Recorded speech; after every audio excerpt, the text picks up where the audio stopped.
ये एनीमे हमारा नहीं है, हमने सिर्फ इसे एक्सप्लेन किया है, वो भी एंटरटेनमेंट पर्पज से, सो कृपया इस पे कोई कॉपीराइट ना दे।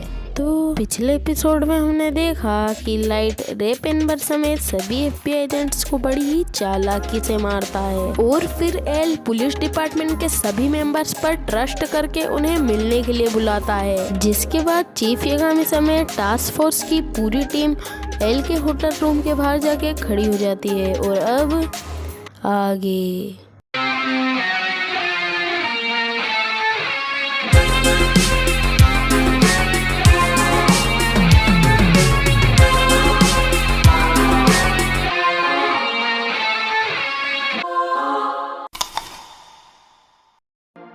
एल को पहली बार देखकर सभी लोग बहुत ही हैरान हो जाते हैं, क्योंकि जैसी इमेज उन्होंने एल के बारे में बनाई होती है एल वैसा बिल्कुल भी नहीं होता।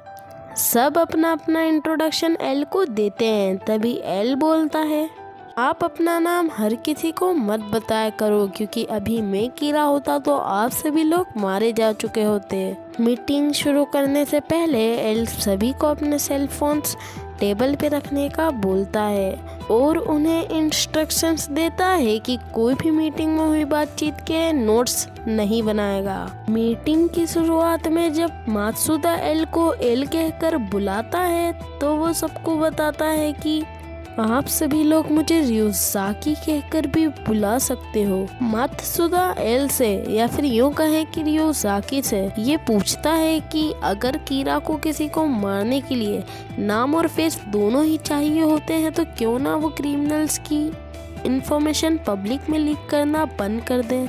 रियोजाकी उन सभी को बताता है कि ऐसा करने पर वो आम लोगों की लाइफ खतरे में डाल देंगे, क्योंकि उसके हिसाब से कीरा का बिहेवियर चाइल्डिश है और वो हारना पसंद नहीं करता। मुझे ऐसा इसलिए लगता है कि जब मैंने एक क्रिमिनल को फेक एल बना के टीवी पर रिवील किया था तो उसने उसे मारने में जरा सा भी एजिटेट नहीं किया था।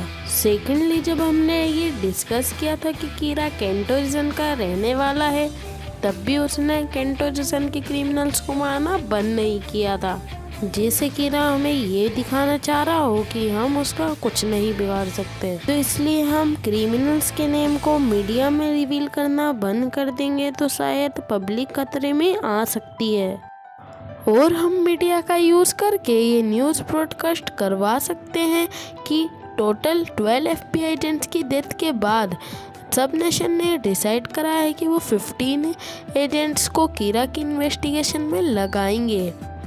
और मुझे यकीन है कि इस न्यूज़ को सुनकर कीरा पक्का कोई ऐसा स्टेप उठाएगा जिससे वो हमारे नोटिस में आसानी से आ जाएगा। So he'll think there are 1,500 when there are really only 7 of us. And since none of these investigators exist, Kira won't be able to kill them. रियोजाकी आगे बताता है कि मेरी थ्योरी के हिसाब से कीरा पक्का कोई ऐसा पर्सन है जिसे FBI ने 14 दिसंबर से 19 दिसंबर के बीच में इन्वेस्टिगेट किया था। I suspect Kira had to be one of the people being investigated by the FBI between the 14th and the 19th of December. तो अब अगर आप लोगों को याद हो तो एल ने FBI एजेंट्स को सिर्फ उन्हीं पुलिस डिपार्टमेंट के मेंबर्स की फैमिलीज पर लगाया होता है जिनके पास कीरा केस से रिलेटेड सारी इन्फॉर्मेशन मौजूद होती है। और उस बेस पर मात्सुदा खुश होकर बोलता है कि उन 5 डेज के अंदर पुलिस डिपार्टमेंट के ज़्यादा मेंबर्स नहीं थे जिन्हें इन्वेस्टिगेट किया गया था। रियोजाकी उन सभी से पूछता है कि क्या उससे किसी को कुछ सवाल पूछना है। चीफ यागामी रियोजाकी से पूछते हैं कि तुमने अपना फेस सबको दिखा दिया है, तो क्या तुम अब कीरा से बैटल हार चुके हो। रियोजाकी रिप्लाई में बताता है कि हाँ, आप सभी लोगों को मेरा फेस रिवील करके और उन 12 FBI एजेंट्स की डेथ का वारंट देख के मैं काफ़ी हद तक हार चुका हूँ, लेकिन एंड में जीत मेरी ही होगी।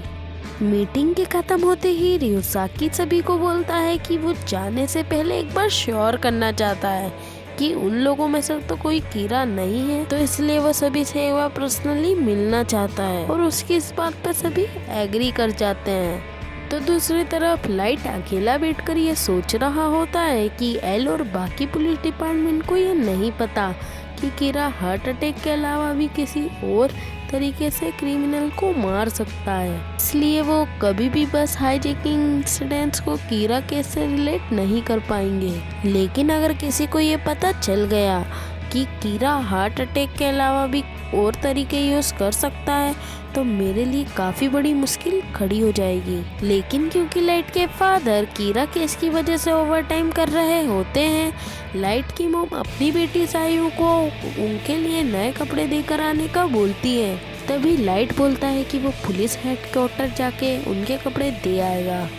लाइट वहां जाने से पहले डेथ नोट के एक पेज को फाड़कर अपनी पॉकेट में रख लेता है ताकि बाय चांस कोई प्रॉब्लम हो तो वो इस पेज का यूज कर सके। रे पेनबर की फियांसे अभी भी कीरा केस को सॉल्व करने में लगी होती है और लाइट के हेडक्वार्टर पहुंचने से पहले ही वहां पहुंच चुकी होती है और रिसेप्शनिस्ट को बताती है, मैं कीरा केस में काम कर रहे लोगों से मिलना चाहती हूँ क्योंकि मेरे पास कीरा केस से रिलेटेड एक इम्पोर्टेंट इन्फॉर्मेशन है। जिसे सुनकर लाइट थोड़ा सा घबरा जाता है। I have information relating to the Kira investigation. The Kira investigation? Light उन लोगों के पास जाता है और अपने फादर के कपड़े उन रिसेप्शनिस्ट में से एक को दे देता है। तो वो रिसेप्शनिस्ट लाइट को बोलता है, लाइट कौन, तुमने पिछले कुछ केसेस में पुलिस की बहुत मदद करी है, तुम कीरा केस को भी सॉल्व करने में पुलिस की मदद कर सकते हो। तो फिर लाइट बोलता है कि अगर सब ठीक रहा तो मैं कीरा को एल से पहले पकड़ लूंगा। जिसे सुनकर रे पेनबर की फियांसे थोड़ी हैरान हो जाती है। रिसेप्शनिस्ट के रे पेनबर की फियांसे को ये बताने के बाद कि हेडक्वार्टर में उससे मिलने के लिए कोई भी नहीं बचा, लाइट उससे इन्फॉर्मेशन निकलवाने के लिए बात करने की कोशिश करता है। लाइट उसे कहता है कि अगर तुम कोई भी मैसेज देना चाहती हो तो तुम मुझे दे सकती हो क्योंकि मेरे फादर पुलिस डिपार्टमेंट के हेड हैं। दोनों हेडक्वार्टर से कीरा केस के बारे में बात करते करते बाहर निकलते हैं और लाइट बड़ी ही चालाकी से उसको अपना नाम बताता है। वो लाइट को अपना नाम शोको माकी बताती है। रियो को उसका नाम सुन के हंसने लग जाता है। My name's Shoko Maki. Miss Maki, right? Light उसे बातें करते हुए बताता है कि उसके अकॉर्डिंग कीरा अपने विक्टिम के एक्शन को भी कंट्रोल कर सकता है। तभी शोको माकी बताती है कि मैं भी काफ़ी दिनों से यही सोच रही थी और मेरी थ्योरी के हिसाब से कीरा हार्ट अटैक के अलावा भी क्रिमिनल्स को और तरीकों से मार सकता है। और ये सुनकर लाइट बहुत ही घबरा जाता है और सोचता है कि ये लेडी है कौन। बात करते करते वो लाइट को बताती है कि मैं उसी FBI एजेंट की फियांसे हूँ जो कुछ दिन पहले बस हाईजैकिंग में मारा गया था और मुझे पक्का यकीन है कि मेरा फियांसे उस बस में कीरा को मिला था। Ray Penber. ये सुनकर लाइट बड़ा ही घबरा जाता है। लाइट उससे पूछता है कि उसे ऐसा क्यों लगता है कि उसका फियांसे बस में कीरा से मिला था। तो शोको माकी रिप्लाई में बताती है कि हाईजैकिंग के कुछ दिन बाद ही मेरे फियांसे समेत 12 FBI एजेंट्स की डेथ हो गई थी और वो बस हाईजैकर जो उस कार एक्सीडेंट में मारा गया था वो भी मेरे फियांसे के साथ उस बस में चढ़ा था और ये कोइंसिडेंस नहीं हो सकता, बिल्कुल भी नहीं। और मुझे लगता है कि कीरा ने बस हाईजैकिंग के इंसिडेंट्स को प्लान करके मेरे फियांसे से कांटेक्ट करने की कोशिश की थी ताकि वो उससे और बाकी FBI एजेंट से छुटकारा पा सके। और जब मैंने अपने फियांसे से बस हाईजैकिंग की डिटेल्स मांगी थी तो उसने मुझे बताया था कि वो एक ऐसी सिचुएशन में फंसा था जिसमें उसको अपना ID कार्ड एक पर्सन को दिखाना पड़ा था और मुझे पूरा यकीन है कि वही पर्सन ही कीरा है। माकी की बात पूरी होने के बाद लाइट ये मन में सोचता है कि शायद माकी उससे मिलने से पहले पुलिस से मिल चुकी होती तो शायद वो अभी तक पकड़ा जाता और गॉड ऑफ डेथ के साथ साथ रियल के गॉड भी उसी के साथ हैं। There's a god on my side after all, and not just a god of death. इसी के साथ एपिसोड नंबर 6 यहीं पे एंड होता है। So everyone, I hope guys you like this video. अगर तुम्हें ये वीडियो पसंद आया ना तो लाइक करो, चैनल को सब्सक्राइब करो और मुझे कमेंट में बताना कि तुम्हें एपिसोड नंबर 6 कैसा लगा। और मैंने इसमें कुछ छोटे छोटे चेंजेस करे हैं तो मुझे बताना कि वो चेंज तुम्हें कैसे लगे। So, this is Full of Cheetah. See you, sayonara, peace out.